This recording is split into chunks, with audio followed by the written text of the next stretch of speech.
Salut à tous et bienvenue sur la chaîne de Pierrot Physio pour un physique optimal dans un monde de chacal. Et aujourd'hui, on va essayer de répondre à la question: faut-il se doper ou rester naturel?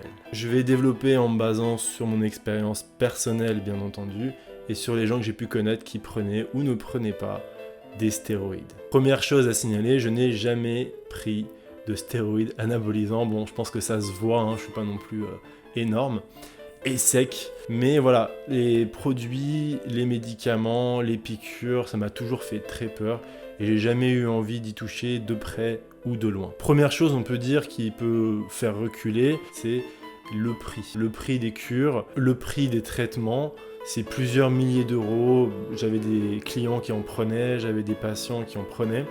C'est des factures qui peuvent s'élever à plusieurs milliers d'euros par mois pour simplement ressembler à un super-héros pendant quelques temps. Autre argument que je pourrais vous donner, c'est lorsque vous commencez la musculation et que vous voulez vous développer, il faut déjà aller au maximum de son potentiel naturel. Ça, on le voit au bout de quelques années, donc au maximum naturellement avant de penser de prendre tel ou tel produit. Et moi, j'ai toujours eu ce côté un peu perfectionniste et j'ai toujours trouvé une certaine progression dans mes entraînements.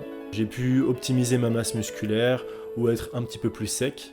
Et donc j'ai jamais pensé avoir recours à des produits anabolisants. En fait, c'est de la motivation, c'est la motivation de vouloir repousser ses limites déjà naturelles avant de prendre des produits.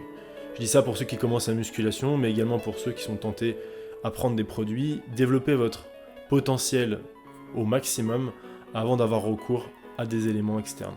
Ensuite, il y a les problèmes au niveau de la santé. Si vous n'êtes pas forcément bien suivi, vous pouvez avoir des problèmes de cancer, des dérèglements hormonaux et ainsi de suite. Si vous vous entraînez régulièrement, c'est forcément pour avoir une bonne santé.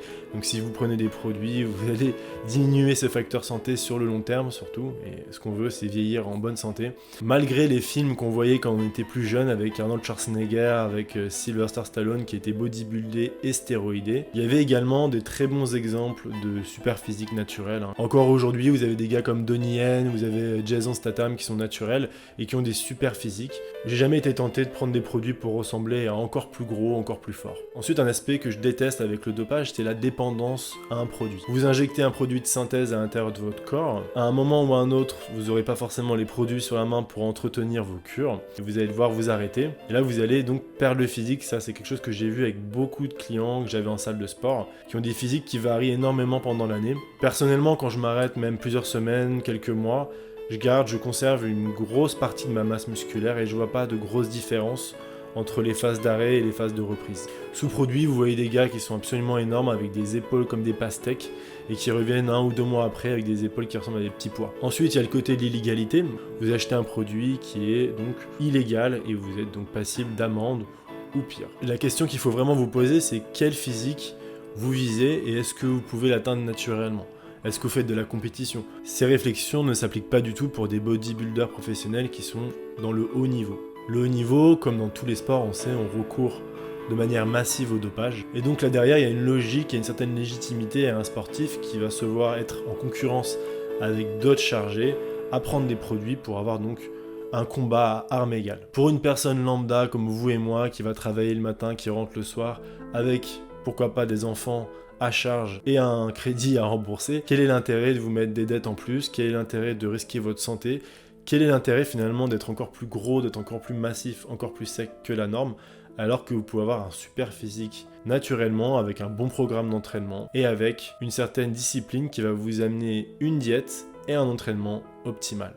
Souvent, cette envie de prendre des produits, c'est un truc qu'on va aller chercher dans le psychologique.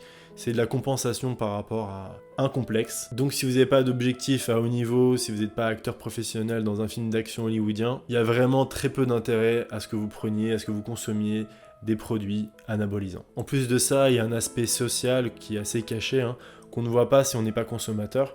Je pense qu'une personne qui consomme régulièrement des produits doit avoir une façon de vivre, une hygiène de vie totalement différente, il doit cacher plus ou moins également sa prise de produits à son entourage, ça peut également inquiéter sa famille. Et comme toute drogue, il faut se procurer beaucoup d'argent pour payer, pour entretenir son addiction. Autre chose qui est très flippante quand vous prenez des produits, je pense, c'est le côté montée et côté descente. C'est-à-dire que quand vous prenez des produits, vous accédez finalement à un corps de super-héros. Et il y a bien un moment où il va falloir redescendre. Vous voyez tous les bodybuilders professionnels, à un moment ou à un autre, ils vont perdre ce corps, quoi qu'il arrive. Ils le perdent des fois à la quarantaine, des fois ils le perdent à la trentaine, des fois à la cinquantaine, mais à un moment ou à un autre, ils vont devoir redescendre et revenir en arrière, voire même encore pire, puisqu'ils vont avoir du gras en plus, ils vont avoir la peau toute flasque parce qu'ils ont eu des énormes muscles qui ont poussé la peau, qui ont étiré la peau, ils vont redescendre. Et à ce moment-là, le plus dur pour moi, c'est de gérer cette phase de descente psychologiquement et d'accepter de redevenir une personne normale. Une personne normale, même une personne handicapée, car quand vous soulevez très lourd comme ça avec les produits, vous abîmez encore plus vos articulations, vos tendons, vos muscles.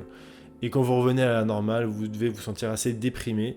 Et psychologiquement, ça doit être extrêmement difficile à gérer. C'est l'aspect, je crois, qui m'inquiète le plus dans le dopage, c'est gérer ça en fait. C'est-à-dire prendre des produits pendant des années, être un super-héros pendant des années, être énorme, être réputé pour ça, connu pour ça, et ensuite devoir revenir à la normale. Là, sur le dopage, il n'y a aucune chance que vous fassiez fructifier votre masse musculaire sur le long terme, vous allez forcément la perdre, et vous allez également avoir des problèmes de santé qui vont être liés au dopage. Et j'ai toujours vu ces physiques dans les magazines, sur les photos des bodybuilders pros. Moi, j'adorais Arnold, par exemple, mais les photos de lui quand il vieillit, qu'il est complètement difforme, ou par exemple Ronnie Coleman maintenant qui est handicapé, tous ces physiques, tous ces décès récemment, il y a eu beaucoup de décès dans le monde du bodybuilding. Je vous invite à regarder, il y a un Mister Olympia récent qui est mort, il me semble c'est Sean Roden, mais il y en a eu d'autres aussi récemment, et tous ces décès dans le monde de la musculation à haut niveau, du dopage, ça incite vraiment à faire tout le contraire. En fait, le thème de la vidéo, c'est plutôt pourquoi j'ai peur des stéroïdes. Donc je rentrerai pas sur l'aspect chimie et médical car j'y connais pas grand chose. Si ça vous intéresse, je vous conseille de consulter des gens qui sont spécialistes dans le domaine, voir des médecins, pourquoi pas. Aux États-Unis, par exemple, je sais que la consommation de testostérone est autorisée et est réglementée et même suivie par des médecins, TRT, un suivi médical par le médecin qui vous ramène à votre niveau de testostérone d'un peu plus jeune pour avoir donc une meilleure libido et limiter aussi les aspects de la dépression chez l'homme qui apparaissent en vieillissant. Mais en France, on est très mal suivi à ces produits-là, donc vous allez consommer en plus des produits qui vont être de très mauvaise qualité, vendus sur le marché noir, qui viennent des fois de Thaïlande, de Chine, et on ne sait pas vraiment ce qu'il y a dedans en fait. Moi j'ai des souvenirs quand j'étais coach en salle de types qui venaient me voir avec des seringues, qui me demandaient de les injecter, donc forcément je refusais, j'aime pas les seringues, j'aime pas piquer les gens. Mais voilà, des gens qui consommaient des produits, ils savaient même pas d'où ça venait. Moi j'étais vraiment halluciné du nombre de personnes qui consommaient des produits sans savoir exactement ce qui se mettait sous la peau. Voilà mon avis sur le dopage, sur les stéroïdes anabolisants. N'hésitez pas à mettre votre avis dans les commentaires, à me dire ce que vous en pensez également. Mettez-moi un petit pouce bleu, abonnez-vous si ça vous a plu, et on se revoit pour la prochaine vidéo, Pierrot Physio, pour un physique optimal dans un monde de chacal.